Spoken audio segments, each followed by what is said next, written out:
क्या कहा? इस नाम से डर लग रहा है?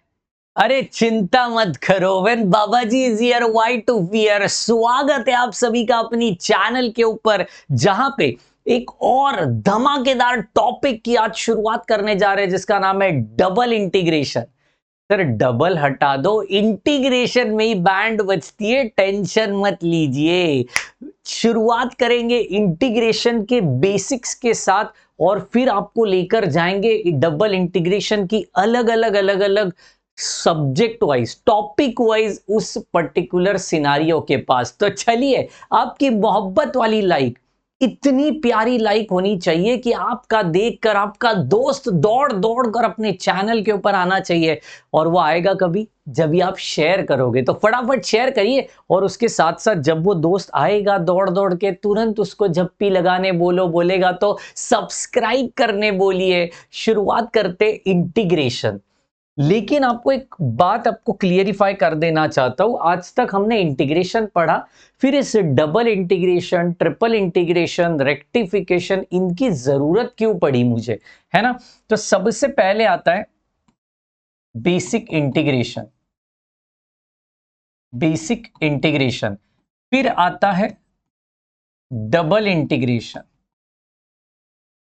है ना? हर एक का कुछ ना कुछ यूज होगा तभी तो आएगा भैया। हाँ सही कह रहे हो sir. Next one, triple integration. और इसी पूरे मॉड्यूल को कहा जाता है मल्टीपल इंटीग्रल। क्या कहा जाता है? मल्टीपल इंटीग्रल, बिकॉज यहां पे डबल ट्रिपल ये सारी इंटीग्रेशन मौजूद होती है। तो अब देखिए, सिंपल इंटीग्रेशन आज तक जो हमने यूज किया, वो यूज किया to calculate the length of the curve.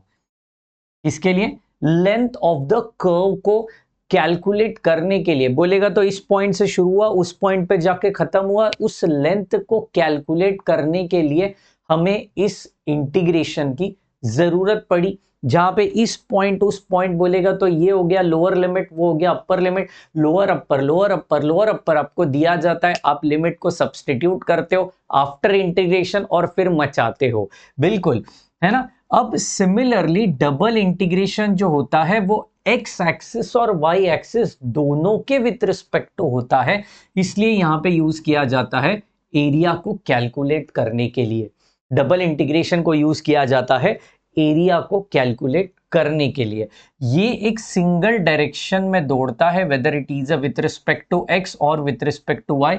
ये जो होता है, ये विथ रिस्पेक्ट टू एक्स के साथ साथ विथ रिस्पेक्ट टू वाई पे भी दौड़ता है। समझ रहे हो? एंड फिर दिमाग में आपके जो आ रहा है वो सही आ रहा है। ट्रिपल इंटीग्रेशन सर यूज होता है, बिल्कुल सही जवाब। किसके लिए? वॉल्यूम के लिए। वॉल्यूम के लिए, वॉल्यूम माने बिल्कुल यहां पे x के साथ तो दौड़ेगा ही दौड़ेगा, उसके साथ y के साथ भी दौड़ेगा, लेकिन उसके साथ मेरी तीसरी डायरेक्शन भी होगी जो z के साथ भी दौड़ेगा। एंड इसलिए single integration length, double integration area, triple integration volume के लिए यूज किया जाता है। अब कुछ फॉर्मूलेज यहां पे बताना चाहता हूं, और फिर उस फॉर्मूले के माध्यम से थोड़ा सा इंटीग्रेशन आपको आसान लगना शुरू हो जाएगा, है ना? तो चलिए, सबसे पहला फॉर्मूला मेरा जो बनता है, that is integration of x raise to n dx। मैं इतनी बेसिक से इस सारे सेशंस को लेना चाहता हूं, ताकि कोई बच्चा यहां पे दिक्कत में नहीं आना चाहिए कि नहीं यार डबल इंटीग्रेशन में दिक्कत आ रही है, कैसे करूं, क्या करूं। चिंता मत करिए, Baba ji is here why to fear. चलिए, तो यहाँ पे x raise to n plus one upon में n प्लस वन, और यहाँ पे होगा प्लस सी। अब ये प्लस सी क्यों होता है, चलिए ये भी थोड़ा बता देता हूं। प्लस सी क्यों होता है? क्योंकि इंटीग्रेशन जो होता है वो दो टाइप का होता है ना? इंटीग्रेशन जो है वो दो प्रकार का है। एक है डेफिनेट एंड दूसरा है इनडेफिनेट। Definite and indefinite. अब क्या फर्क है दोनों में? इनडेफिनेट में लिमिट्स नहीं होते, लिमिट्स नहीं होते, ओके। लेकिन डेफिनेट में लिमिट्स पक्का होते हैं, पक्का होते हैं। Whether it will be upper limit lower limit, दोनों के दोनों होते हैं। अब लिमिट्स ना होने के कारण ये इंटीग्रेशन शुरू तो हुआ, लेकिन खत्म कितने में होने वाला है, किधर तक ये जाने वाला है, ये मुझे नहीं पता। इसलिए इसका नाम इंडेफिनाइट होता है, इसलिए इसमें कांस्टेंट होता है। कांस्टेंट बोलेगा तो प्लस सी हमें लेना पड़ेगा, लेकिन इसमें लिमिट पता है तो इसकी इनिशियल वैल्यू पता है, इसकी फाइनल वैल्यू भी पता है, तो यहाँ पे कांस्टेंट लेने की कोई आवश्यकता नहीं है, यहाँ पे कांस्टेंट नहीं लिया जाता। ठीक है, तो जो फॉर्मूले अभी हम लोग पढ़ रहे होंगे ये सारे के सारे इनडेफिनाइट इंटीग्रेशन के हो रहे होंगे, एंड फिर जाकर हम लिमिट्स को अप्लाई करना सीख जाएंगे, चिंता मत करिए। नेक्स्ट वन बड़ी बेसिक से जाऊंगा, चिंता मत करो। E raise to x d x, e raise to x का integration is simply e raise to x. सब जगह पे प्लस सी नहीं लिखूंगा, प्लस सी आने वाला है, ये कंसीडर कर रखा। ठीक है, नेक्स्ट आता है a raise to x. A raise to x मतलब कांस्टेंट रेस टू समथिंग होने वाला है, तो a raise to x upon log a. याद आया, derivative a raise to x का डेरिवेटिव क्या होता है, a raise to x into log a होता है, ये a raise to x upon log a होने वाला है। Next one one upon x का इंटीग्रेशन होता है लॉग ऑफ एक्स। देखो, जिसका डेरिवेटिव वन अपॉन एक्स है, ऐसा कौन सा फंक्शन है, लॉग, है ना। तो लॉग का फंक्शन, लॉग का डेरिवेटिव वन अपॉन एक्स है, तो वन अपॉन एक्स का इंटीग्रेशन लॉग एक्स। उल्टा प्रोसेस होता है एग्जैक्टली। डेरिवेटिव के फॉर्मूले भी बन गए तो आधे से ज्यादा फॉर्मूले इधर के आपको आना शुरू हो जाएगा। लेकिन फिर भी आपको हैंड रिटन फॉर्मूले की नोट्स चाहिए, उसकी पीडीएफ चाहिए, तो हमारे व्हाट्सएप चैनल, टेलीग्राम चैनल और अपना फाड़ो इंजीनियर एप्लीकेशन को जरूर डाउनलोड करिए। नीचे डिस्क्रिप्शन बॉक्स में सबकी लिंक है, वहां पे आपको absolutely free of cost integration, derivative, trigonometry, है ना, इन सब की फॉर्मूले लिस्ट, क्वेश्चन बैंक मिल रही होगी। ठीक है, नेक्स्ट वन आता है एक इंपॉर्टेंट फॉर्मूला मैं यहां पे लिखना चाहता हूं, F dash X upon F of x. अब डैश माने क्या होता है, डेरिवेटिव।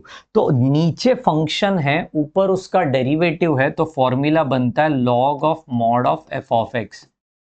ठीक है, एक और इसी तरीके का formula, integration F dash X upon root of F of X, है ना, root of F of X. तो क्या बनेगा, two root of F of X.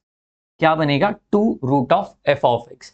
तो ये इंपॉर्टेंट फॉर्मूले। सर आपने तो ट्रिग्नोमेट्री लिखे ही नहीं, चिंता मत करिए, ट्रिग्नोमेट्री यहां लिखूंगा मैं। शुरुआत करूंगा मेरे बिल्कुल भी इंटीग्रेशन ऑफ साइन एक्स से। साइन एक्स का इंटीग्रेशन माइनस कॉस एक्स होता है। हाँ, गलती से भी कॉस मत बोलना, वो साइन का डेरिवेटिव होता है। ठीक है, नेक्स्ट यहां पे बनेगा कॉस एक्स का integration is simply sine of X. Next one, tan x का integration is log of mod of sec x बनेगा। ठीक है, नेक्स्ट वन यहां पे इंटीग्रेशन sec x का integration is log of mod of sec x plus tan x। ठीक है ना, हर जगह पे प्लस सी भूलने का नहीं। सारे फॉर्मूले ढंग तरीके से अपनी नोटबुक में होना जरूरी है, तभी जाके कहानी बन पाएगी। इस पूरे चैप्टर के दौरान पता नहीं इसमें से कौन सा फंक्शन मेरे एक्चुअल इंटीग्रेशन, डबल इंटीग्रेशन में आने वाला है। सो बेटर है सारे के सारे फॉर्मूले कर लो अभी के अभी, अपने नोटबुक में लिख लो यार। Come on. Next one, cot of x dx is log of mod of, है ना, log of mod of cosec x, है ना। Next one, cosec x log of mod of cosec x minus cot of x. ठीक है, cosec minus cot of x, amazing. ठीक है, आप इस कोसेक, इसको थोड़ा अलग अंदाज में लिख देते हैं। ये cosec raise to minus one है, तो इसको हम लिख सकते हैं log of mod of sine X, है ना, log of mod of sine X. तो ये सारे फॉर्मूले हैं, इंपॉर्टेंट है, लिख लीजिए। इसके साथ साथ और भी कई फॉर्मूले आते हैं, जैसे कि एक फॉर्मूला मैं आपको यहाँ पे लिखवाना चाहता हूँ, एक और है integration u into V rule, that is nothing but u integration of v dx minus integration bracket के अंदर integration of v dx into du by dx और यहाँ पे बिल्कुल भी dx। ये असली कहानी है, इसका शॉर्टकट भी है, लेकिन पहले ये सारी फॉर्मूले लिस्ट लिख लेना, मचा लेना अपनी नोटबुक में। ये सारे फॉर्मूले आपके पास अवेलेबल होना चाहिए, मैं बार बार बोल रहा हूं, तब जाके डबल इंटीग्रेशन की हम शुरुआत कर पाएंगे। एक सवाल लेना चाहता हूं इसके साथ साथ, एक बेसिक सवाल, बेसिक एकदम बेसिक, जिनको इंटीग्रेशन में अभी भी डाउट है ना। क्या क्वेश्चन लेना चाहता हूं जिसमें डेफिनाइट इंटीग्रेशन की मैं बात करूंगा, है ना, डेफिनाइट इंटीग्रेशन की मैं बात करूंगा। इवैल्यूएट इंटीग्रेशन -1 से लेकर 2 तक, और यहां पे दिया है 3x² प्लस 5x माइनस 7, और यहां पे दिया है dx। ये बेसिक इंटीग्रेशन मैं आपके सामने रख रहा हूं। I knew it, first semester में ज्यादातर यूनिवर्सिटीज को डेरिवेटिव्स के रिलेटेड टॉपिक होते हैं, जैसे पार्शियल होता है, सक्सेसिव होता है, एक्सपांशन होता है, लेकिन सेकेंड सेमिस्टर में हमें इंटीग्रेशन करना पड़ता है। एंड इसी इंटीग्रेशन की रिवीजन के लिए ये बेसिक क्वेश्चन यार। चलिए, तो सबसे पहले क्या करेंगे, i इज इक्वल टू -1 से लेकर 2, क्वेश्चन मैंने लिखना है 3x² plus 5x minus 7 dx। अब पूछोगे कि सर क्वेश्चन वापस क्यों लिखा, क्योंकि उसको डिफाइन किया मैंने i इज इक्वल टू से। ठीक है, अब इंटीग्रेशन कर लो, चलो इसका इंटीग्रेशन करते हैं। तो 3x³ अपॉन 3, कौन सा फॉर्मूला यूज किया, x⁻n का फॉर्मूला यूज किया, ठीक है ना, प्लस 5 x का x का इंटीग्रेशन x²/2 माइनस 7। अब देखिए कांस्टेंट जो है, मैं इधर एक और फॉर्मूला जोड़ना चाहता हूं यार। जो मेरा कांस्टेंट होता है ना, कांस्टेंट इंटीग्रेशन ऑफ k और dx, देखिए k बाहर आ जाता है, 1 का इंटीग्रेशन हो जाता है x, 1 का इंटीग्रेशन हो जाता है x। तो 1 का इंटीग्रेशन 0 नहीं बोलने का, 1 का डेरिवेटिव 0 होता है, लेकिन इंटीग्रेशन हमारा x ही होता है। ठीक है, तो बेसिक सी 7 बाहर आ गया, तो 1 का इंटीग्रेशन हो गया x।